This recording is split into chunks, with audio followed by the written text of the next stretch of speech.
Hi friends, ഇന്ന് ഞാൻ നിങ്ങളായിട്ട് ഷെയർ ചെയ്യുന്നത് ഒരു തുർക്കിഷ് ബോറക്കിൻ്റെ റെസിപ്പിയാണ്. നല്ല ഈസി ആയിട്ട് തന്നെ നമുക്ക് വീട്ടിലെങ്ങനെ ഉണ്ടാക്കിയെടുക്കുക എന്നുള്ളത് കാണിക്കാൻ വേണ്ടിയിട്ടാണ്. അപ്പോൾ ആദ്യം തന്നെ നമുക്ക് അവരുടെ ട്രഡീഷണൽ ആയിട്ടുള്ള ഒരു യുഫ്ക ബ്രെഡ് ഉണ്ടാക്കണം. അത് കഴിഞ്ഞിട്ടാണ് നമ്മൾ ബോറക്ക് ഉണ്ടാക്കിയെടുക്കുന്നത്.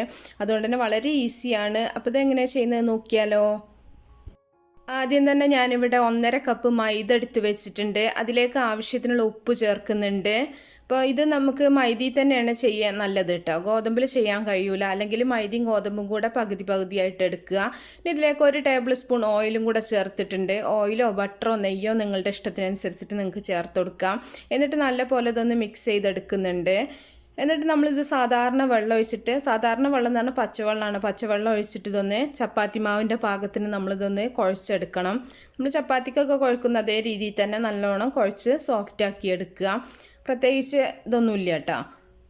അപ്പോൾ നിങ്ങൾ ഓയിൽ ഒഴിക്കുന്നതിന് പകരം നിങ്ങൾക്ക് ഞാൻ പറഞ്ഞല്ലോ 1 ടേബിൾ സ്പൂൺ ബട്ടറോ നെയ്യോ ഒക്കെ നിങ്ങൾക്ക് ചേർത്ത് കൊടുക്കാം. വെളിച്ചെണ്ണ വേണമെങ്കിൽ വെളിച്ചെണ്ണയും ചേർത്ത് കൊടുക്കാം കേട്ടോ.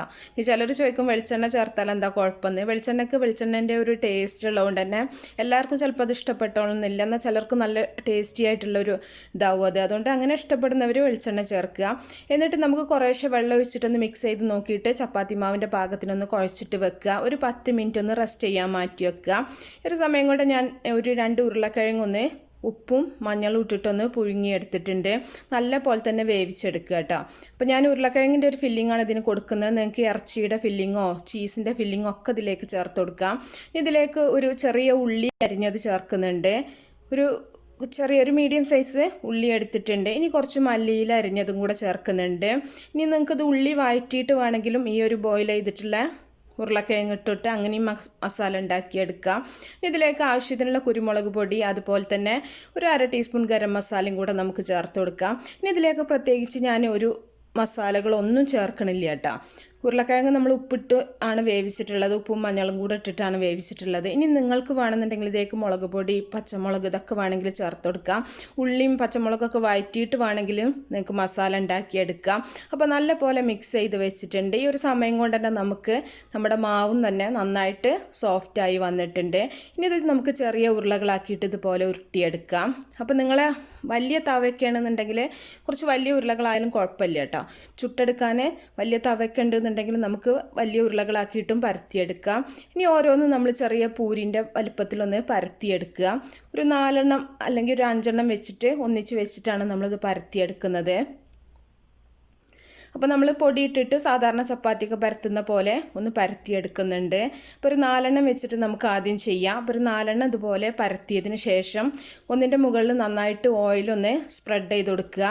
അതിന് മുകളിൽ കുറച്ച് പൊടിയിട്ട് കൊടുക്കുന്നുണ്ട്. വീണ്ടും നമ്മൾ അതിൻ്റെ മുകളിൽ ഓരോന്നായിട്ട് ഇതുപോലെ ലെയറുകളാക്കിയിട്ട് വെച്ച് കൊടുക്കുക. അപ്പോൾ എല്ലാം ഇതുപോലെ തന്നെ ചെയ്യുക കേട്ടോ. ഓരോന്ന് വെക്കുമ്പോഴും ഓയിലും പൊടിയും സ്പ്രെഡ് ചെയ്യാൻ മറക്കരുത്. നമുക്ക് ചുട്ടെടുക്കുന്ന സമയത്ത് സെപ്പറേറ്റ് ആയിട്ട് കിട്ടണമെന്നുണ്ടെങ്കിൽ ഇതുപോലെ തന്നെ ചെയ്യണം. ഇനി എല്ലാം കൂടെ ഒന്നിച്ചിട്ട് നല്ല പോലെ ഒന്ന് കനം കുറച്ചിട്ട് പരത്തിയെടുക്കണം. എല്ലാം കൂടെ പരത്തിയെടുക്കുമ്പോൾ ഒരു ചപ്പാത്തിയുടെ കനം ഉണ്ടാവാൻ പാടുള്ളൂ കേട്ടോ. എന്നാലും നമുക്ക് ഓരോ ലെയറും നല്ല സോഫ്റ്റായിട്ട് നല്ല കനം കുറച്ചിട്ട് കിട്ടുള്ളൂ. അപ്പോൾ നല്ല പോലെ ഒന്ന് പരത്തിയെടുക്കുക. അപ്പോൾ നമുക്ക് ബാക്കിയുള്ള മാവ് ഇതുപോലെ തന്നെ ചെയ്യാം കേട്ടോ. അപ്പോൾ അത് ബാക്കിയുള്ളത് ഒരു 5 ഉരുള ഉണ്ടായിരുന്നു. അപ്പോൾ 5 ഒരുമിച്ചിട്ടാണ് ഞാൻ ചെയ്യുന്നത്. ഇനി നിങ്ങൾക്കത് കൂടുതലായിട്ട് ഞാൻ പറഞ്ഞില്ല, വലിയ തവയൊക്കെ ഉണ്ടെന്നുണ്ടെങ്കിൽ വലിയ ഉരുളകളാക്കിയിട്ട് കുറച്ച് എണ്ണം കൂടുതലായിട്ടൊക്കെ അതുപോലെ ചെയ്യാം. അപ്പോൾ നമ്മൾ പരത്തിയെടുക്കുമ്പോൾ ഒരുപാട് വലുതായി പോകും കേട്ടോ. അപ്പോൾ നമ്മുടെ വലിയ ദോശക്കല്ല്, പത്തിരിക്കല്ലൊക്കെ ഉണ്ടെന്നുണ്ടെങ്കിൽ അതിലൊക്കെ വെച്ചിട്ട് നിങ്ങൾക്ക് ചുട്ടെടുക്കാം. അവർ ട്രഡീഷണൽ ആയ രീതിയിൽ നമ്മൾ റുമാലി റൊട്ടിയൊക്കെ ഉണ്ടാക്കുന്ന രീതിയിലാണ് ഈ ഒരു യുഫ്ക ബ്രെഡ് ഉണ്ടാക്കിയെടുക്കുന്നത്. അപ്പോൾ നമുക്കത് വീട്ടിൽ ചെയ്യാൻ കുറച്ച് ബുദ്ധിമുട്ടായിരിക്കും. ഈ ഒരു രീതിയിലാണെങ്കിൽ നമുക്ക് വീട്ടിൽ ചെയ്യാൻ കുറച്ചും കൂടെ ഈസി ആയിരിക്കും.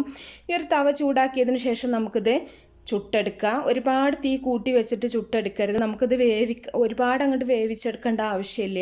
എന്നാലും ചെറുതായിട്ടൊന്ന് കുക്കായി കിട്ടണം. എന്നാലും നമുക്ക് ഓരോ ചപ്പാത്തി അതിൻ്റെ മുകളിൽ നിന്ന് ലെയറുകളായിട്ട് വിട്ട് കിട്ടുള്ളൂ.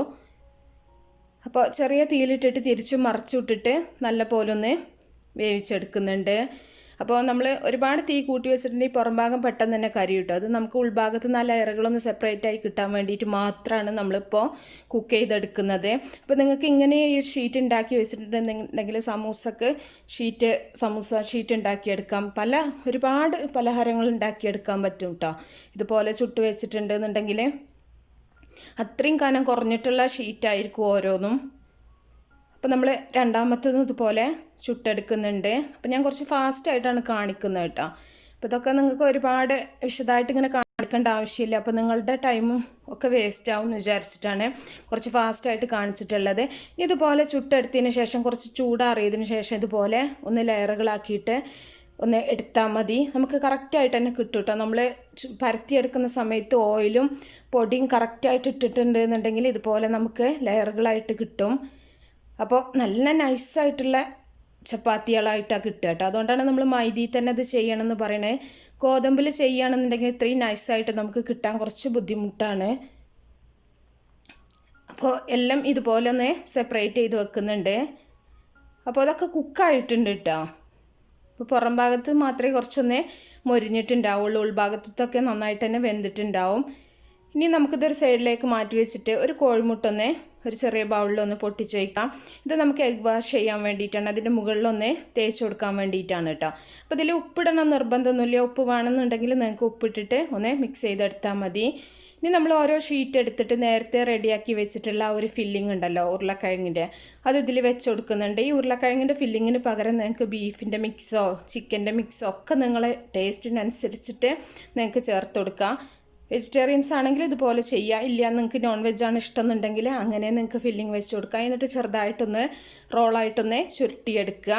വളരെ തിന്നായിട്ട് ചുരുട്ടിയെടുക്കുകയാണെങ്കിൽ കുറച്ചും കൂടെ ഈസിയാണ് കേട്ടോ. ഫില്ലിങ് കുറച്ചിട്ട് ഒന്ന് ചുരുട്ടിയെടുക്കുകയാണെങ്കിൽ കുറച്ചും കൂടെ ഈസിയാണ്. ഇനി നമുക്കൊരു പാനിൽ കുറച്ച് ഓയിലൊന്ന് തടവി കൊടുക്കുക. എന്നിട്ട് നമ്മൾ ഈ ചുരുട്ടി വെച്ചിട്ടുള്ള ഓരോ റോളും ഇതുപോലെ ഒന്ന് നമ്മൾ റൗണ്ടായിട്ടൊന്ന് പാനിലൊന്ന് സെറ്റ് ചെയ്ത് വെക്കണം. അപ്പോൾ ഇത് നിൽക്കാൻ കുറച്ച് ബുദ്ധിമുട്ടാണെന്നുണ്ടെങ്കിൽ നമ്മൾ നേരത്തെ കലക്കി വെച്ചിട്ടുള്ള മുട്ട ഇതിൽ മുകളിലായിട്ട് നന്നായിട്ടൊന്ന് തേച്ച് കൊടുക്കുക. അപ്പോൾ അതിൻ്റെ മുകളിൽ നമ്മൾ ഓരോ ലെയറും വെക്കുന്ന സമയത്ത് അങ്ങോട്ട് ഒട്ടിപ്പിടിച്ചോളും. അപ്പോൾ കറക്റ്റായിട്ട് തന്നെ വെച്ച് കൊടുക്കുക കേട്ടോ. ചെറിയ പാനാണെങ്കിൽ അതിനനുസരിച്ചിട്ട് നിങ്ങൾ ചെയ്യുക. വലിയ പാനാണെങ്കിൽ അതിനനുസരിച്ചിട്ട് പാന് നിറച്ചിട്ട് തന്നെ ഇങ്ങനെ ഇതുപോലെ നിങ്ങൾക്ക് ചുരുട്ടി വെച്ച് കൊടുക്കാൻ പറ്റും. അതൊക്കെ നമ്മുടെ ഇഷ്ടത്തിനനുസരിച്ച് നമുക്ക് എത്രത്തോളം വേണം അതിനനുസരിച്ചിട്ട് ചെയ്താൽ മതി. അപ്പോൾ ഓരോന്നും വെക്കുന്ന സമയത്ത് നിങ്ങളുടെ മുട്ടയുടെ ആ ഒരു മിക്സ് ഇതിൻ്റെ മുകളിലായിട്ട് തേച്ച് കൊടുക്കണം കേട്ടോ. എന്നാലേ നമുക്ക് ലെയറുകൾ നമ്മൾ ചുട്ടെടുക്കുന്ന സമയത്ത് സെപ്പറേറ്റായി പോകാണ്ട് ഒരുമിച്ച് കിട്ടുള്ളൂ. അപ്പോൾ എല്ലാം ഇതുപോലെ തന്നെ ചെയ്തെടുക്കുന്നുണ്ട്. അപ്പോൾ മുഴുവനായിട്ടും ചെയ്തതിന് ശേഷം നമ്മൾ ഇതിൻ്റെ മുകളിൽ കുറച്ച് ബട്ടറും കൂടെ ഒന്ന് തേച്ച് കൊടുക്കുന്നുണ്ട്. ബട്ടർ തേക്കുകയാണെന്നുണ്ടെങ്കിൽ കുറച്ച് ടേസ്റ്റ് ഉണ്ടാവും. ഇല്ലെങ്കിൽ കുറച്ച് ഓയിലൊന്ന് തേച്ച് കൊടുത്താൽ മതി. അപ്പോൾ ഞാനിവിടെ ബട്ടറാണ് തേക്കുന്നത് കേട്ടോ. ബട്ടർ ആകുമ്പോൾ നമുക്ക് കുറച്ചും കൂടെ ടേസ്റ്റാണ് കഴിക്കുന്ന സമയത്ത്. അപ്പോൾ നിങ്ങൾക്ക് ബട്ടർ ഇഷ്ടമില്ല എന്നുണ്ടെങ്കിൽ ഓയിൽ തന്നെ തേച്ച് കൊടുത്താൽ മതി. എന്നിട്ട് നമ്മൾ ഇതിൻ്റെ മുകളിൽ കുറച്ച് കരിഞ്ജീരകം കൂടെ സ്പ്രെഡ് ചെയ്യുന്നുണ്ട്. അപ്പോൾ ഈ കരിഞ്ജീരകത്തിന് പകരം നിങ്ങൾക്ക് വേണമെങ്കിൽ ഉണക്കമുളകൊന്ന് ക്രഷ് ചെയ്തിട്ട് അത് വേണമെങ്കിൽ ചേർത്ത് കൊടുക്കാം. മല്ലിയില വേണമെങ്കിൽ സ്പ്രെഡ് ചെയ്യുക. അതൊക്കെ ഓരോരുത്തർ ഇഷ്ടം പോലെ ചെയ്യാം. ഇനി ഇതൊരു 10 മിനിറ്റ് നമ്മളൊന്ന് ചെറിയ തീയിലിട്ടിട്ടൊന്ന് വേവിച്ചിട്ട് ഇതൊന്ന് മറിച്ചിട്ട് കൊടുക്കണം. വെറും ഒരു 10 മിനിറ്റ് ഒന്ന് ചെറിയ തീയിലൊന്ന് അടച്ചു വെച്ചിട്ട് വേവിക്കുക. അതിനുശേഷം നമ്മൾ ഇതുപോലെ ഒന്ന് തിരിച്ചിട്ട് കൊടുക്കുന്നുണ്ട്. അപ്പോൾ ഇത് നമ്മുടെ ഓവനിൽ ചെയ്യുകയാണെന്നുണ്ടെങ്കിൽ ഇങ്ങനെ തിരിച്ചിട്ട് കൊടുക്കേണ്ട ആവശ്യമൊന്നുമില്ല കേട്ടോ. ഇനി ഇതൊന്നുകൂടെ അടച്ചു വെച്ചിട്ട് ഒരു 10 മിനിറ്റും കൂടെ കുക്ക് ചെയ്യാം.